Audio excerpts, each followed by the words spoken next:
Yo,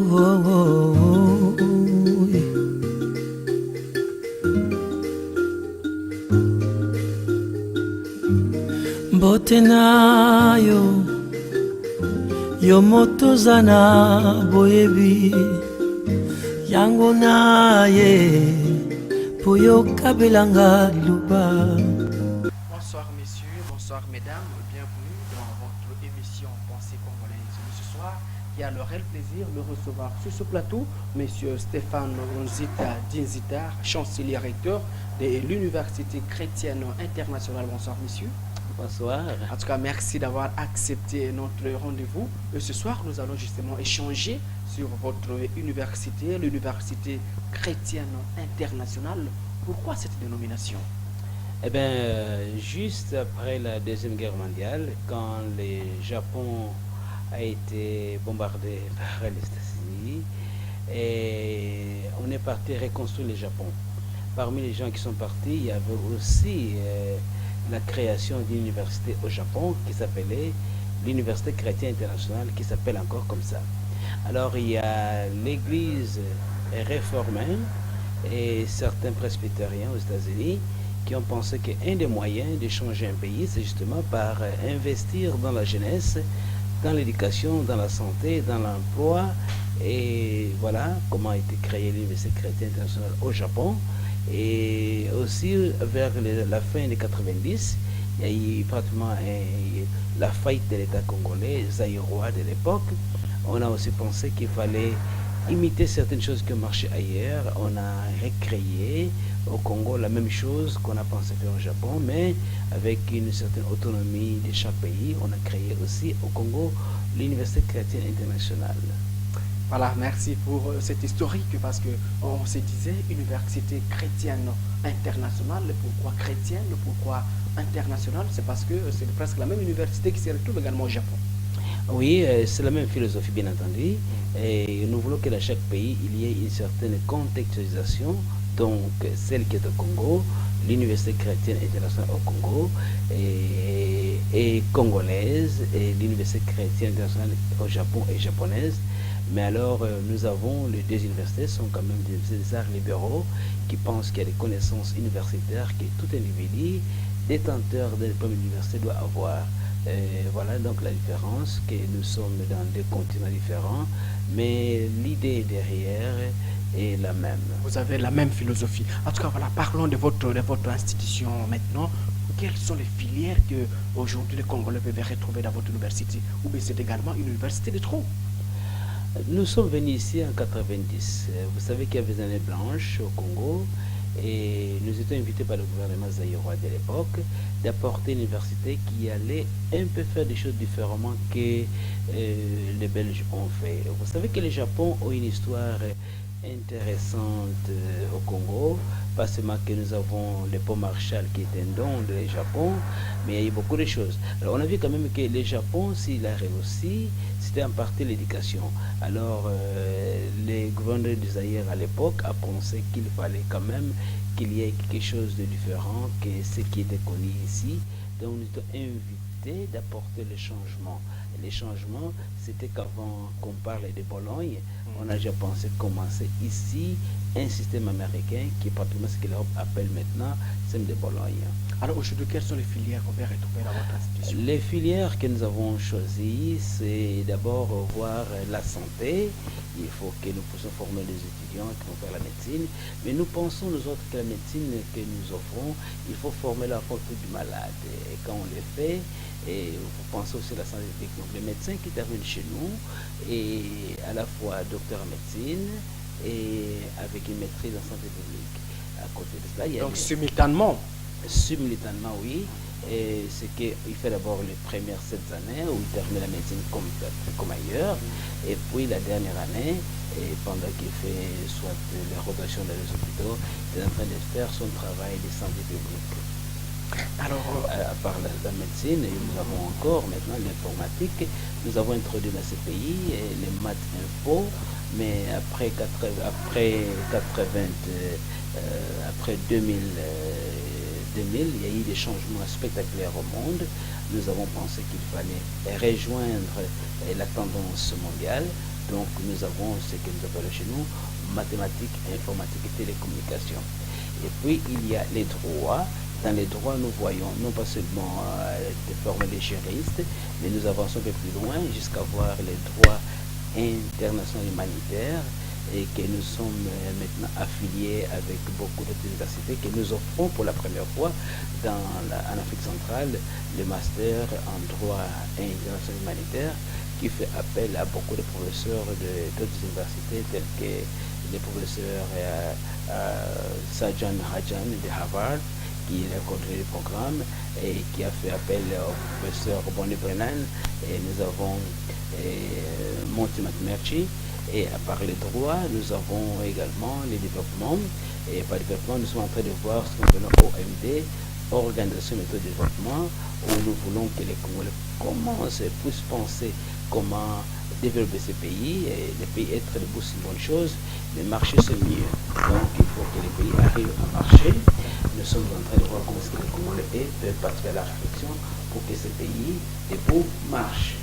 Alors finalement, nous avons encore les journalismes et communication, et là nous sommes intéressés surtout à voir comment est-ce que nous allons utiliser les new médias pour que notre étudiant ne repasse pas ce que les autres ont déjà fait, mais que nous puissions amener au Congo ce que nous pensons qui est l'âge digital, comment est-ce qu'il peut être lui-même formé en informatique et aussi en tant que journaliste.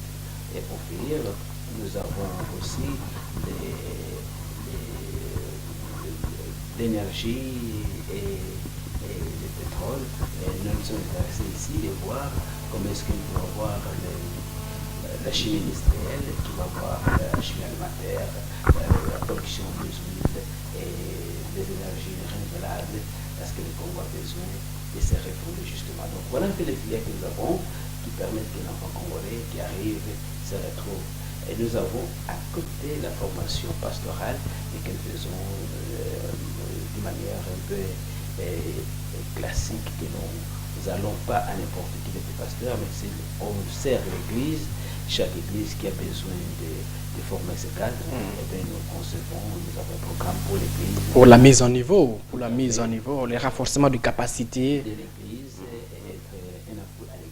L'Université chrétienne internationale est l'université qui est la première d'avoir apporté au Congo le LMD, la licence, maîtrise, doctorat. Ça, c'est d'abord la première chose importante parce que nous offrons aux enfants congolais des diplômes qui sont acceptables au niveau international. Ça, c'est très important parce que quand l'enfant congolais va chercher de l'emploi, c'est rare qu'on lui demande si la NDS, la NDA, on demande est-ce qu'il y a un master. Alors, on ne peut pas former l'enfant congolais dans un système que nous comprenons nous-mêmes alors que nous invitons les autres à venir chez nous. Donc, nous avons le master et nous sommes parmi les tout premiers d'avoir apporté ça ici. Mais ce n'est pas là la partie là encore. Nous avons pensé qu'il fallait maintenant délocaliser certaines formations qui sont à l'étranger ici. Et ce qui m'écoute maintenant, à partir de cette semaine, nous avons délocalisé beaucoup de programmes qui sont au Canada, qui seront donnés ici.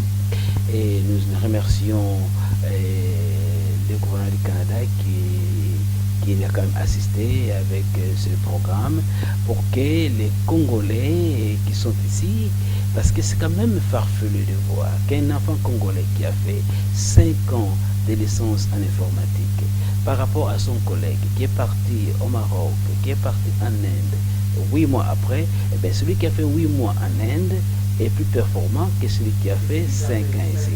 Donc, qu'est-ce que nous faisons qui ne va pas? Eh bien, parce que nous n'avons pas de programmes d'ingénierie qui sont certifiés.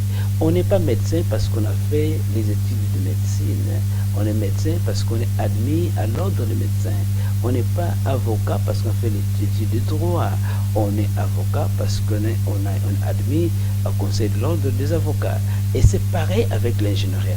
On n'est pas ingénieur en pétrole parce qu'on a fait un institut supérieur du pétrole quelque part, mais parce qu'on est admis. Donc nous avons maintenant la capacité, à partir de cette semaine qui commence, nous sommes en train d'offrir aux Congolais la certification en mine, en pétrole et en gaz.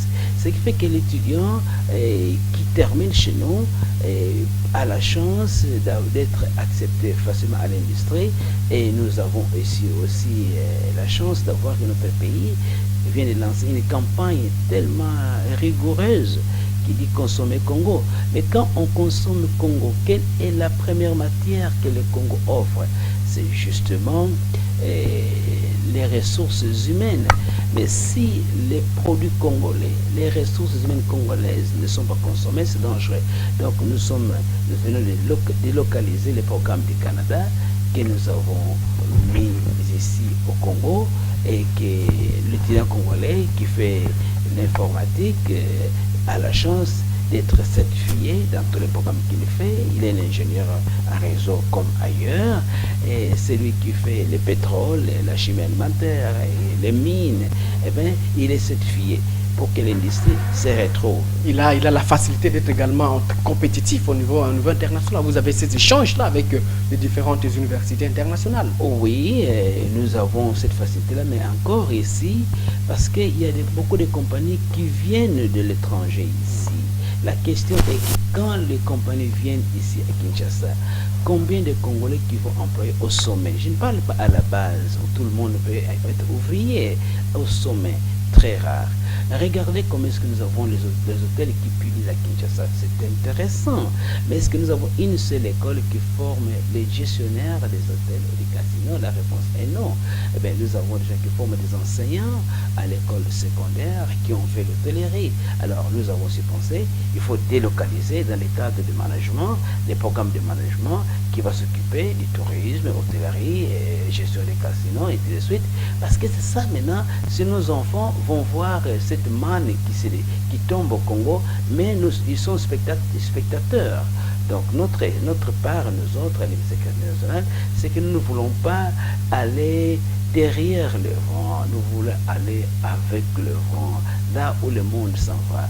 Donc j'invite d'ailleurs, il y aura une semaine de portes ouvertes à l'Université nationale pour qu'on puisse explorer ce que nous venons de faire maintenant avec la délocalisation des programmes congolais. Donc l'étudiant qui étudie aujourd'hui à l'Université nationale est à la fois enrôlé au Canada. On a choisi le Canada parce que c'est l'Amérique du Nord, mais du moins un peu le français parce qu'il y avait un peu de résistance avec l'anglais, bien que l'anglais est obligatoire, mais c'était quand même plus difficile. Donc maintenant, l'Université chrétienne internationale a la chance d'offrir aux Congolais la certification en mine, et la certification en informatique et les programmes de gestion et de management qui répondent à ce que les Congolais sont en train de faire maintenant, dont l'hôtellerie et le tourisme et ainsi de suite. Donc nous invitons que les Congolais participent à la réflexion, qui ne sont pas spectateurs, parce qu'il y a beaucoup de Congolais qui viennent ici, dans les mines. Mais où sont les Congolais dans les mines? Oui, c'est ça aussi. Alors, il faut que les Congolais ne soient pas seulement comme des ouvriers, qu'ils dirigent ces choses-là. Est-ce que vous pouvez dire que réellement vous êtes en train de former de futurs cadres quand même dans certaines entreprises? Professeur, vous l'avez relevé tout à l'heure, monsieur chancelier, recteur de cette université, mais malheureusement, on s'est dit, qu'est-ce qui est à la base? Que jusque-là, c'est vrai qu'il y a plusieurs universités, il y a plusieurs innovations, comme vous l'avez soulevé, mais on se rend compte que l'éducation est au rabais. L'éducation au rabais, ça, je pense que c'est une fuite en avant quand on ne veut pas rencontrer sa responsabilité. Et je pense que le problème au Congo n'est pas que l'enfant congolais n'est pas intelligent. Je dis que le même enfant, quand l'envoyons en Inde pendant 8 mois, il rentre ici, il est performant en informatique. Le problème, c'est quoi? C'est que nous continuons à faire les choses que nous avons faites pendant que Gillon était là. Et Gillon est parti il y a longtemps. Après 25 ans, il y a une réforme qui se fait, une nouvelle génération. On doit être à mesure de tout changer. Nous avons trop réformé l'enseignement au Congo, que nous l'avons déformé, il faut les refonder. Et donc, nous pensons qu'il n'est pas au rabais. Et quand je parle aux journalistes qui ont eu la chance d'être formés à la page de ce qu'on fait, ben, je ne me vois pas devant des journalistes inférieurs que je vois à la CNN ou que je vois à NBC et ABC, avec qui j'ai été interviewé. Le problème, c'est que nous avons essayé un peu de trop clochardiser l'enseignement congolais, ce qui a fait que l'enfant congolais ne se retrouve pas. Le LMD qui a que le Congo était le premier à introduire ici. Monsieur Mounianga a fait un travail superbe à l'école de la santé. Il est parmi les meilleurs que le pays peut trouver dans ce domaine-là. Il est parti à Tulane, il est rentré avec un docteur en santé publique, parmi les rares dans ces coins de la République. Il a mis les programmes de master là-bas, qui est chapeauté avec Tulane et Chapel Hill. Eh bien, c'est les programmes que nous avons conçus commencer à l'Université internationale. Mais qu'est-ce qui se passe chez nous au Congo? Nous pensons que nous pouvons réinventer la roue. Et c'est ça le problème. Donc nous devons voir quelles sont les préoccupations du monde, quelles sont les exigences du marché d'emploi et donner ça à nos enfants. Je pense que le programme de santé publique, une fois de plus, je jette le fleur au professeur Mouyanga qui a fait un travail impeccable. Eh bien, nous avons ça en haut, qui est une réussite mondiale parce que nous avons donné quoi? Eh bien, on a donné les normes internationales qui ont répondu à cela. Ce n'est pas souvent beaucoup de français, beaucoup de syllogismes, mais aller au pragmatisme. Voilà. Eh bien, ça qui a réussi. Et c'est pareil avec nous. Il y a des étudiants qui ont fini chez nous et qui ont créé leur propre compagnie. Et il y a des étudiants qui ont fini chez nous, qui sont partis continuer ailleurs. Donc, l'enfant congolais est intelligent, et l'enseignement n'est pas au rabais. Ce qui est au rabais, c'est la vision des décideurs qui est au rabais. Mais on se dit quand même, on se rend compte qu'en République démocratique du Congo, c'est tout le monde qui veut faire l'université. Alors qu'il fallait quand même que ça soit à l'université, soit réservé pour une certaine catégorie de gens qui sont capables de pouvoir, comme vous l'avez dit, inventer, qui sont capables de pouvoir montrer le chemin, qui sont capables quand même de pouvoir, comme prenons les cas de l'emploi, et non pas être seulement des demandeurs d'emploi, mais être plus des créateurs d'emploi. Oui, justement, là encore, c'est quelque chose qu'on doit adresser avec beaucoup de sagesse et scrupules. Le Congo, c'est un pays dont la majorité est jeune. Vous avez 4 millions de Congolais, donc vous pensez qu'il y a à peu près 50 millions qui sont jeunes. Donc ce n'est pas d'abord qu'il y a trop d'universitaires. On a besoin de beaucoup plus d'universités qu'on a maintenant. Et cette excuse-là que vous entendez, il y a trop d'universités, c'est parce qu'ils n'ont pas compris, et ils n'ont pas encore beaucoup voyagé. Quand vous êtes aux États-Unis, presque dans chaque quartier, vous avez une université, college. Alors, le problème au Congo, c'est que on n'a pas encore vraiment trouvé la liberté académique pour que les universités répondent à l'industrie. Quels sont les besoins de l'industrie auxquels les investisseurs doivent répondre? Et je donne l'exemple des hôtels. Imaginez-vous que le Congo est en train de construire beaucoup d'hôtels. Mais nous n'avons pas encore pensé qu'il fallait avoir des gestionnaires des hôtels. Nous en avons pensé. Il y en a. Maintenant, les gens peuvent les suivre à partir de cette semaine à l'Université internationale. Et c'est un programme délocalisé du Canada. Mais alors, si nous ne faisons pas ça, que feront nos enfants? Ils seront soit des ouvriers dans ces hôtels, ils seront soit des prostituées dans ces hôtels, parce que, écoutez, le monde n'offre pas les cadeaux. Nous avons l'économie du marché. Ou bien vous connaissez, ou bien vous ne connaissez pas. Ou bien vous dirigez, ou bien vous êtes dirigé. Point trait. Donc, le problème du Congo dans l'enseignement n'est pas les enfants, non. C'est la vision qui est parfois biaisée par d'autres agendas qui n'ont rien à voir avec la formation. Alors, monsieur Dinzita, on s'est dit également que c'est vrai, comme vous l'avez soulevé, qu'il faut avoir beaucoup plus d'universitaires, mais il y a également un problème des infrastructures. On se rend compte qu'au pays, on veut créer des universités alors que plusieurs de ces universités ne sont même pas viables. Oui, vous savez que l'Africain, les différences entre un noir en Afrique et un occidental, c'est quand vous voyez les rideaux. Où est-ce que le noir va mettre les couleurs des rideaux?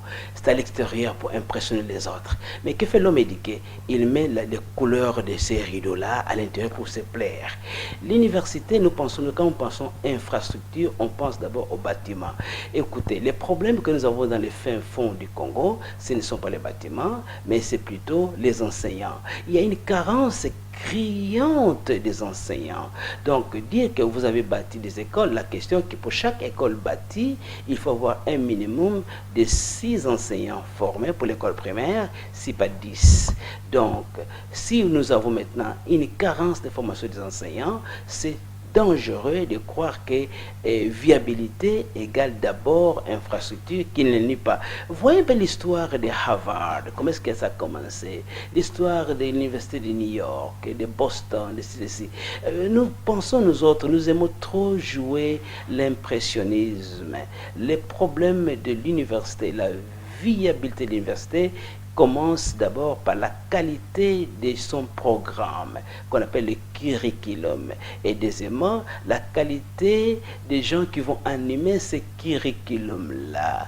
Et puis finalement, et ça va de soi qu'il y aura les didactiques. Donc il faut des livres. Et s'il n'y a pas de livres, il faut que les enfants aient accès à des bibliothèques, soit physiques ou numériques. Eh bien, c'est tous ces facteurs d'abord qui sont préalables quand on voit viabilité. Et maintenant, avec la viabilité, il faut maintenant voir quels sont les besoins de l'industrie auxquels ces universités répondent. Si nous allons avoir une manière plastique de décider la viabilité de l'université à partir de nos bureaux en ville, eh bien, nous sommes en déconjection, en déconnexion avec l'industrie. Nous allons avoir la mission avouée malheureusement de l'université congolaise aujourd'hui est de former les chômeurs. Vous avez chaque année des enfants qui reçoivent nos diplômes avec tous ces bruits que nous pouvons faire et ces enfants sont dans le chômage.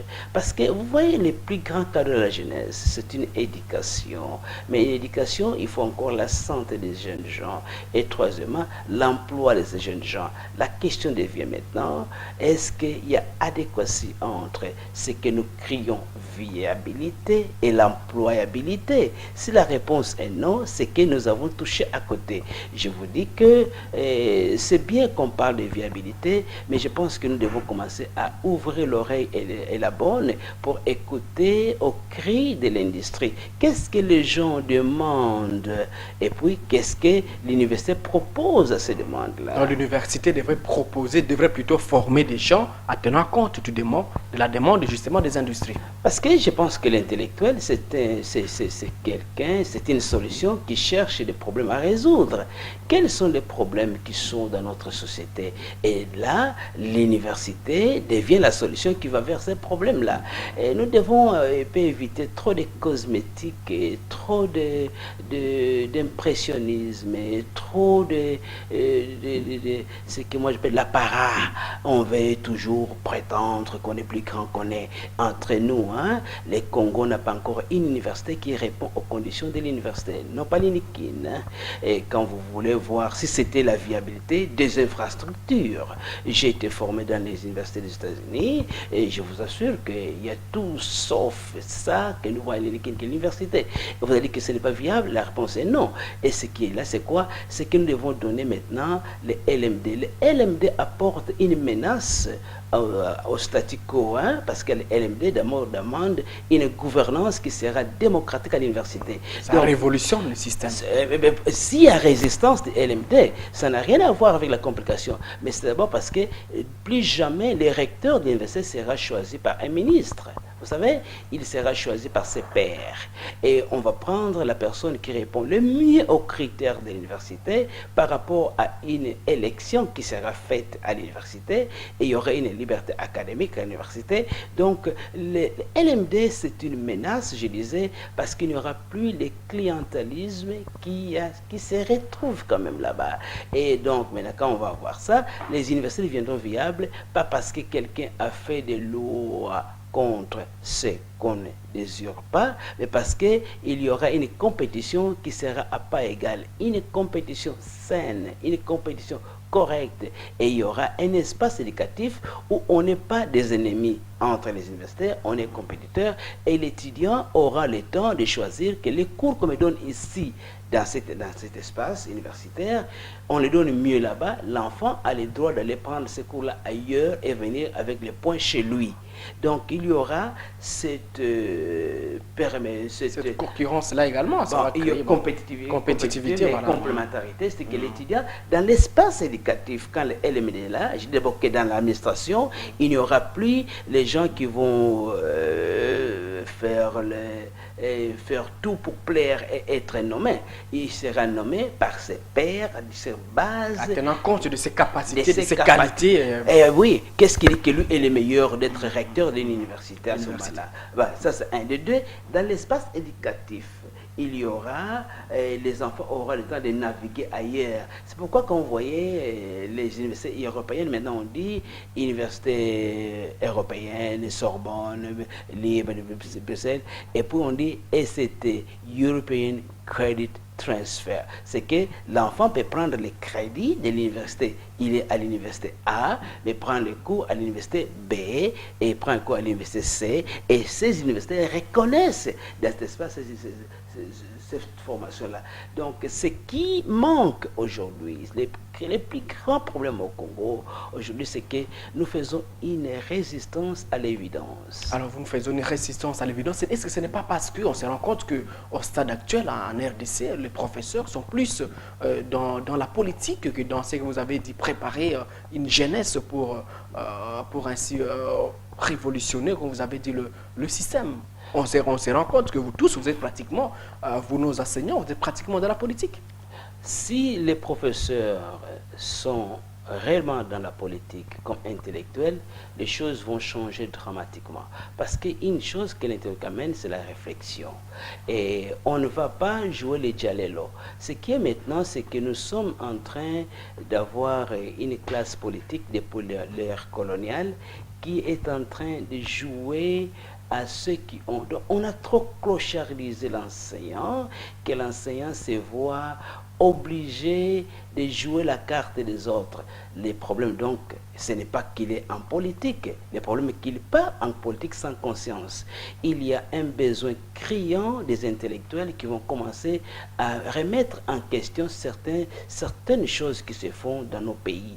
Et je pense qu'il est important que les professeurs d'université soient dans la politique. Et je ne connais pas un seul pays où les professeurs sont absents de la politique. Et surtout que vous-même, vous êtes également président du Parti du Peuple pour le progrès, du Congo. Vous êtes un centriste. Alors l'actualité également, c'est dominé, on peut ouvrir une petite brèche, c'est dominé par cette situation, par le processus électoral, dépôt des candidatures, l'opposition dit non, la majorité dit oui, la CENI maintient son calendrier global publié. Il y a déjà le dépôt des candidatures pour les élections provinciales. Êtes-vous partante? Je suis content que vous ayez connecté la partie professeur et la partie élection et la partie politique. Je viens maintenant à dire d'abord le nom de notre parti, Parti du Peuple pour le progrès du Congo. Le Congo a rendu des millionnaires, tout homme qui est venu ici d'ailleurs est sorti, est venu en sandales et rentré millionnaire. Alors que les Congolais sont clochardisés de plus en plus. Aujourd'hui, nous avons une croissance à presque 2 chiffres. Mais est-ce que cette croissance se sent à Kingasani? La réponse est non. Pourquoi? Parce que vous avez des gens qui crient croissance, alors que l'économie congolaise, comme beaucoup de Congolais africains, ne sont pas encore intégrés dans l'économie mondiale. Donc, voilà un peu une contradiction. Vous parlez d'une croissance économique, de l'économie qui n'est pas intégrée dans l'économie mondiale. Donc, il y a quelque chose qui ne va pas quelque part. Et parce que quand il y a croissance économique, imaginez-vous que la France a 2 ou 3% de croissance. Croyez-vous que les Français vivent moins que les Congolais? Sommes-nous mieux? Donc il y a quelque chose qui ne va pas. Alors il faut que les professeurs commencent à poser des questions réelles. Maintenant aux élections, votre question. Le Congo est un des pays qui ont plus souffert dans son histoire. Notre chef traditionnel a été destitué de son rôle par l'État colonial. Et depuis lors, il est toujours marginalisé. La première fois qu'on a eu la parole, en 1958, les élections locales, vous savez que c'était le moment où la et les autres ont gagné ici, les Belges ne s'attendaient pas. Donc, les élections locales sont toujours résistées et triquées. Alors, pour la première fois, maintenant, vous savez que depuis que nous avons eu le départ de Mobutu jusqu'à présent, le cycle électoral a désormais repris dans le pays. Bon, mais vous savez que c'est toujours là-bas, au niveau local, où il n'y a pas eu des élections. Donc, nous sommes partis à l'inverse. Mobutu avait peur de tout sauf la présidence. On a peur de tout sauf la présidence. Mais répondez, jusque-là, vous n'avez pas encore répondu Je à ma réponds question. à votre question. Ma question est simple. Vous êtes président du Parti du Peuple pour le Progrès du Congo. Dites-moi, vous allez prendre part au processus électoral, d'abord avec les dépôts de candidatures pour les élections provinciales, déjà qui depuis le 15 a déjà commencé, ou vous n'allez pas C'est prendre là part? où je vous donnais l'historique, parce que la réponse est que nous allons prendre part, mais nous n'allons pas payer l'argent qu'on nous demande de payer. Pourquoi? Parce que nous entendons qu'on nous dit par la CENI que les élections de 2015, c'est pour répondre aux questions de 2006 et 2011. Donc, les nouveaux majeurs depuis 2011 ne vont pas voter. Ces enfants qui faisaient un peu de dérangement, qui commençaient à frapper tout le monde qui allait en Belgique, dans la diaspora, ne vont pas voter. Donc, dans les impôts, aux taxations, aux représentations, c'est dangereux. Trop d'impôts, til impôt, et il n'y a pas d'impôt sans taxation. Maintenant, comment acceptez-vous qu'on la CENI nous dise qu'au même moment que l'État congolais est dans la marche vers la décentralisation, nous aurons 11 provinces, et que nous détenons des cartes d'électeurs qui demandent 10 provinces, et que la CENI pense que d'une manière ou d'une autre, 11 deviendra 26. La CENI, nous trouvons que la CENI, on ne va pas s'entendre. Donc, nous autres, nous disons, il y a un problème. Pourquoi ne pas attendre que, pendant qu'on est en train de décentraliser, que la CENI revoie d'abord l'audit de ces fichiers électoraux et puisse inclure les Congolais qu'on va exclure de ces élections. C'est là le professeur d'université doit être là avec sa conscience et sa science, dire, je n'accepte pas ce genre de jeu. Moi, je ne suis pas avec un camp, avec l'émotion, je suis avec la logique. Ce n'est pas logique, la CENI, ce qu'elle me propose. Donc, elle me dit d'abord que 11 égale à 26. Nous savons que ce n'est pas vrai. 11 et 11, 26 et 26. Prenons seulement pour les élections, les cartes de lecteurs. À supposer que nous avons les 20 promesses. Nous aurons quelle carte de lecteur? Il va encore changer ça? Pourquoi ne pas attendre? L'argent n'est pas là. Et maintenant, quand on exclut tous ces gens-là qui ne vont pas voter, mais la CENI, la même CENI dit, mais quant au paiement des frais, vous allez payer les frais de 2016. C'est encore une contradiction.